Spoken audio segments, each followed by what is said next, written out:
Ready to unlock the collaborative power of your Qlik Sense apps? In this video, we'll explore effective methods for sharing your Qlik Sense applications with colleagues and stakeholders, enabling controlled access and fostering data-driven decisions across your organization. Let's dive in. First, navigate to the Qlik Sense Hub, where all your applications are stored. Locate the specific app you wish to share. Right-click on the app from the context menu. Select the Share option. This opens the App Sharing dialog. The Share App dialog box appears here.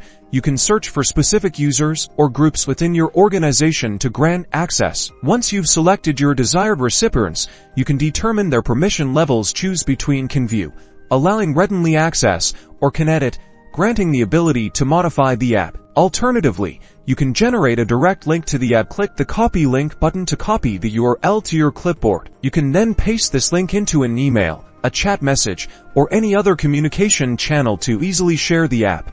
For more advanced access control, consider using the Qlik Management Console, or QMC. Within the QMC, you can define granular security rules based on user roles, groups, or attributes, providing highly customized access to your applications. And that's it. You now have several powerful methods at your disposal for sharing your Qlik Sense applications. Remember to choose the method that best suits your organization's security requirements and collaborative needs. Happy analyzing!